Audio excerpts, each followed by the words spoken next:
खुश। एलएसी की हालात पर आर्मी चीफ ने आज रक्षा मंत्री को पूरी जानकारी दी। जनरल नरवणे ने बताया चाइनीज फौज कहां मौजूद है। मीटिंग में सबसे ज्यादा चर्चा चीन को काउंटर करने वाले मास्टर प्लान पर हुई।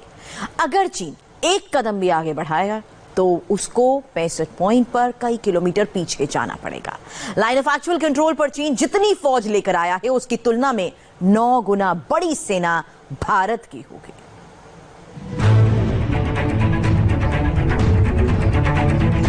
अहिंसा परमो धर्म। अहिंसा मनुष्य का परम धर्म है, लेकिन पूरा श्लोक है अहिंसा परमो धर्म, धर्म हिंसा तथैव च।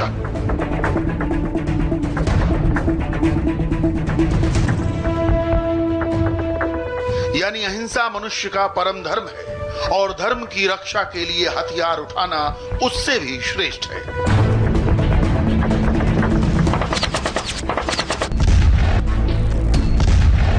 आज भारत के हालात कुछ ऐसे ही हैं। एलएसी पर दुश्मन खड़ा है। चीन अपनी चालबाजियों से बाज नहीं आ रहा। ऐसे में अब वक्त है चीन को उसके तरीके से जवाब देने का, क्योंकि जब सीधी उंगली से घी नहीं निकलता तो उंगली टेढ़ी करनी पड़ती है। भारतीय सेना और चाइनीज पीएलए के फेस ऑफ से पहले 2 डिवीजन भारतीय सेना की लद्दाख में मौजूद थी, लेकिन फेस ऑफ के बाद सिचुएशन बदली। इसलिए भारतीय सेना की 3 और डिवीजन को वहां पर भेजा गया और कुल मिला के ये संख्या करीबन 40 से 45 हजार जवानों की हो चुकी है। इंडिया टीवी को मिली जानकारी के मुताबिक इस समय 3 एडवांस लैंडिंग ग्राउंड की वजह से चाइनीज पीएलए बेहद बौखलाया हुआ है, न्योमा, फुक्से और डीबीओ। और यही वजह है कि डीबीओ के साथ साथ अलग अलग पॉइंट्स पर वो दबाव बनाने की रणनीति रच रहा है। चीन एलएसी पर रोज नया पैंतरा आजमा रहा है। कभी गलवान घाटी में वॉच टावर टेंट लगाता है तो पैंगोंग झील में घुसपैठ की कोशिश कर रहा है। चीन हमारे साथ खतरनाक खेल खेल रहा है और हम उसका काउंटर कर रहे हैं। जब गलवान में चीन ने भारतीय जांबाजों का शौर्य देखा तो वहां से भाग निकला, लेकिन वो अब तक सुधरा नहीं है। चीन को सबक सिखाने के लिए वक्त है रणनीति, कूटनीति, युद्ध नीति बदलने की।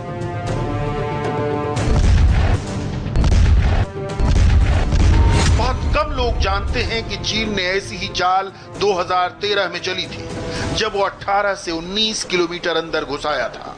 उस वक्त क्यों चीन को वापस भागना पड़ा? कैसे चीन को भारत की काउंटर पॉलिसी के सामने झुकना पड़ गया? इसकी हमने डिटेल रिपोर्ट जानी रिटायर्ड लेफ्टिनेंट जनरल केटी परनाइक से, जो उस वक्त नॉर्दर्न कमांड के जीओसी थे और लद्दाख में एलएसी की जिम्मेदारी 14वीं कोर के पास है, जो नॉर्दर्न कमांड के अंडर ही है। 2013 में चीन गलवान के एकदम नजदीक राकी नाला में 18 से 19 किलोमीटर घुसाया था। भारतीय सेना ने जब उनको रोका तो उसने वहीं टेंट लगा दी। एलएसी पर दोनों देशों के बीच समझौता हुआ था कि सेना एक दूसरे पर गोली नहीं चलाएगी। ऐसे में सेना के पास धक्का मुक्की का ही रास्ता बचता था, जिसके लिए चाइनीज आर्मी भी तैयार रहती है, क्योंकि अब ये एक रूटीन एक्सरसाइज बन चुकी है। लेकिन उस वक्त के लेफ्टिनेंट जनरल परनाइक के दिमाग में कुछ और ही चल रहा था। उन्होंने चीन को मात देने के लिए चाइनीज तरीका अपनाया। एक तरफ भारतीय सेना चाइनीज आर्मी को रोक रही थी, वहीं राकी नाला के 250 किलोमीटर दूर भारतीय सेना एलएसी को पार करके बैठ गई। और सबसे बड़ी बात, चीन को इसकी खबर 2 दिन तक नहीं लगी।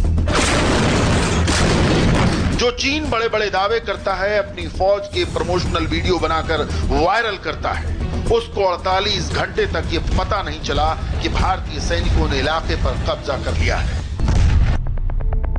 जब चाइनीज आर्मी को इसकी खबर लगी तो उनके होश उड़ गए, क्योंकि उनको उम्मीद नहीं थी कि इंडियन आर्मी उनके कंट्रोल वाले इलाके में घुस जाएगी। अब वो इंडियन आर्मी को वापस जाने के लिए कह रहे थे। चीन से डिप्लोमेसी और राजनीतिक तौर पर बातचीत चल रही थी, लेकिन ग्राउंड जीरो पर भारतीय सेना ने पूरा खेल बदल दिया था। करीब 3 हफ्ते तक भारतीय जवान अपनी पोजीशन पर डटे रहे और चीन की सेना उनके इरादों को टस से मस नहीं कर सकी। इसके बाद क्या हुआ, ये खुद रिटायर्ड लेफ्टिनेंट जनरल केटी परनाइक से सुनिए। हमने उनके इलाके में जाके अपनी एक छोटी सी प्रेजेंस बना ली थी, वो आपत्तिजनक हो गई उनके लिए। और जब उनको हमने रिकॉर्ड कर लिया कि ये सबक सिखाने के लिए आए हैं, तो वो उस कमांडर की जो स्थिति थी वो इतनी बिगड़ गई कि वो माफ़ी मांगने लगा कि साहब आप ऐसे मत करो, मुझे दिक्कत हो जाएगी वगैरह वगैरह। आखिर में ये हमने एक्सटर्नल अफेयर मिनिस्ट्री से रिक्वेस्ट करके परमिशन ली कि आप हमें इजाज़त दें कि ये जो लिवरेज हमने बनाया है यहाँ पर, उसके ज़रिए हम काम करने की कोशिश करें।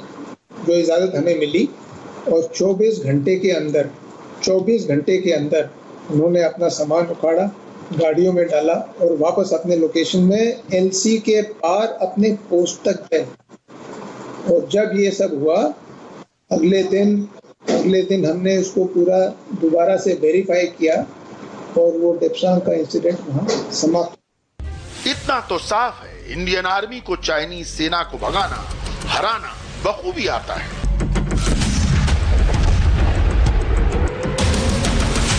और चीन काफी वक्त से गलवान पर नजर गड़ाए बैठा है। इसलिए आपको यह समझना जरूरी है कि आखिर गलवान में चीन चाहता क्या है। चीन लगातार भारत की सरहद में घुसने की कोशिश कर रहा है। गलवान घाटी उत्तर में दौलत बेग ओल्डी और दक्षिण में दुर्बुक के बीच में पड़ती है। इसी के साथ एक हाईवे है और गलवान घाटी इस हाईवे का एंट्री पॉइंट कहा जा सकता है। और यहाँ जो हाईवे बनाया जा रहा है, वहाँ आईटीबीपी और इंडियन आर्मी का बेस भी है। दुर्बुक और दौलत बेग ओल्डी के बीच इसी हाईवे पर चीन की नजर है, क्योंकि यहाँ से भारत जमीन के रास्ते दौलत बेग ओल्डी हवाई पट्टी तक पहुंच रखता है। दौलत बेग ओल्डी दुनिया की सबसे ऊंची हवाई पट्टी है। यहां से इंडियन एयरफोर्स एलएसी और एलओसी पर कोई भी ऑपरेशन आराम से कर सकती है। चीन चाहता है कि किसी तरह ये हाईवे का काम रुक जाए और इंडियन आर्मी की सप्लाई लाइन टूट जाए, ताकि भविष्य में कभी कोई लड़ाई हो तो चीन का पल्ला भारी रहे। इंडिया टीवी को इस बात की जानकारी मिली है कि चीन ने करीबन अपने 25,000 से ज्यादा जवानों की तैनाती इस पूरे रीजन में की है। ये सभी 6 मोटराइज्ड डिवीजन के हैं। इनके साथ साथ 4 मोटराइज्ड इन्फेंट्री डिवीजन और 6 मैकेनाइज्ड चाइनीज पीएलए की इन्फेंट्री डिवीजन तैनात है। डीबीओ से लेकर डेप्सांग के लाइन ऑफ एक्चुअल कंट्रोल के दूसरी तरफ यानी चीन की तरफ 10,000 की संख्या में इस समय चाइनीज पीएलए अपने आर्टिलरी गन्स, साथ में armoured tanks, infantry combat vehicles, air defence system के साथ मौजूद हैं। लेकिन भारत दो टूक कह चुका है, किसी भी कीमत पर हाईवे का काम नहीं रुकेगा।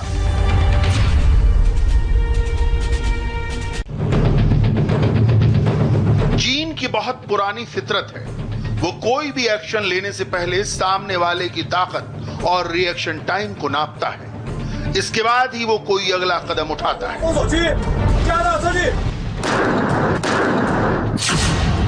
अक्टूबर 1959 में चीन के हमले में 10 सीआरपीएफ के जवान शहीद हो गए थे। कई भारतीय जवानों को पकड़ भी लिया गया। उस वक्त सीआरपीएफ लद्दाख सीमा पर तैनात हुआ करती थी। इसके बाद चीन ने इंतजार किया भारत कैसे और कब जवाब देता है, लेकिन भारत ने कोई सैन्य कार्रवाई नहीं की। और फिर 1962 के युद्ध के बारे में तो हर किसी को पता है। गलवान घाटी में चीन ऐसा ही कुछ करना चाहता था। पहले तिब्बत में युद्धाभ्यास के नाम पर मिलिट्री तैयारी पूरी की।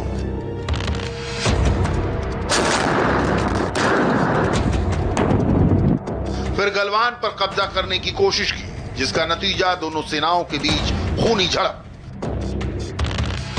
चाइनीज फौज को यह अंदाजा नहीं था इंडियन आर्मी इतना जबरदस्त पलटवार करेगी। बगैर गोली चले, बिना धमाका हुए चीन को 43 से ज्यादा अपने सिपाही खोने पड़ गए। भारतीय जांबाजों के पराक्रम ने चीन की पूरी साजिश पर फुल स्टॉप लगा दिया। चीन इस वक्त एलएसी पर अपनी सेना को मजबूत बना रहा है। चीन स्टेटस को बदलना चाहता है और इसीलिए चाइनीज कंट्रोल लाइन के अनुसार वो लगातार आगे बढ़ता हुआ नजर आ रहा है। खासतौर पे पेंगोंगसो के फिंगर 5 के ठीक ऊपर चाइनीज पीएलए ने अपने 4 बंकर्स और 5 टेंट लगा लिए हैं। उसके साथ साथ डेपसांग इलाके में लगातार दबाव बनाने की कोशिश कर रहा है। इंडिया टीवी को इस बात की भी जानकारी मिली है कि कोर कमांडर लेवल टॉक्स में चाइनीज पीएलए के साउथ शिनजियांग कमांड के मेजर जनरल ल्यूलिन ने इस बात को कहा था कि अभी भी पेट्रोलिंग पॉइंट 14 पर वो 800 मीटर चाइनीज कंट्रोल लाइन के पीछे हैं।